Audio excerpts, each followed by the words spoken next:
So after reading chapter 1, my professional experience with just kind of a summary of chapter 1 would be I work at a chiropractor's office, so obviously there are a code of ethics that we have to follow, such as HIPAA and just things that you shouldn't do in a medical setting. Um, or in a medical setting, there is, you have ethics that you need to follow. You can't just do something to a patient without actually needing to do something to a patient. So you just have things that you need to follow in order to stay away from getting in trouble legally. And so we do that. We deal with that every day. Obviously, HIPAA, we can't disclose any information about anybody to anyone that is not a worker at the office.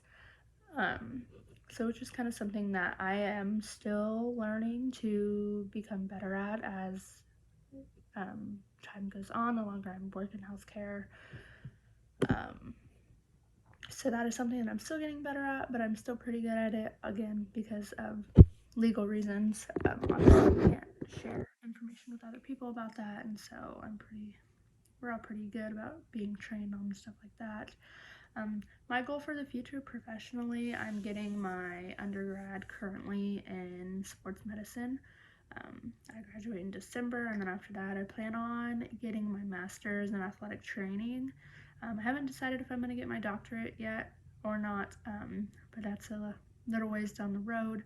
I am for sure going to get my master's though. I did student athletic training before I transferred to Missouri State, and it was something that I really enjoyed, so I know that this profession is definitely the profession for me.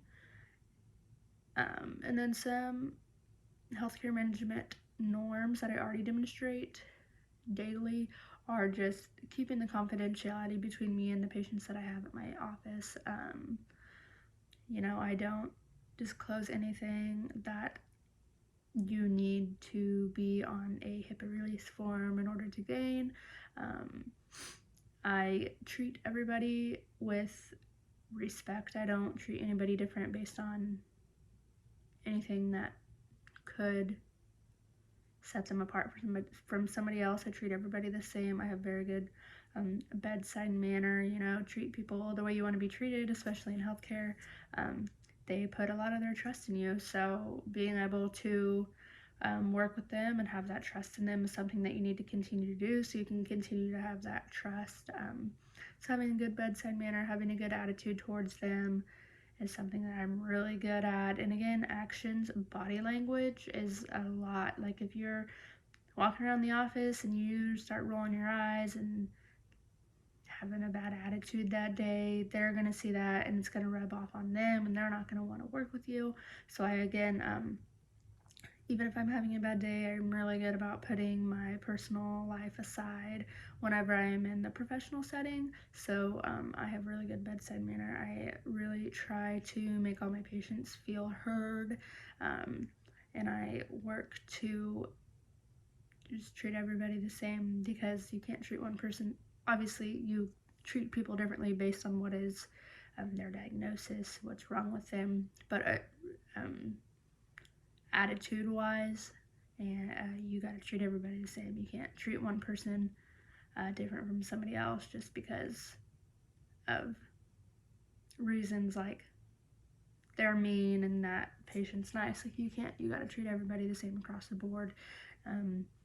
Obviously, you can change it depending on how that person needs to be communicated with, but for the most part, I try to have a pretty good bedside manner with everybody that I come across. So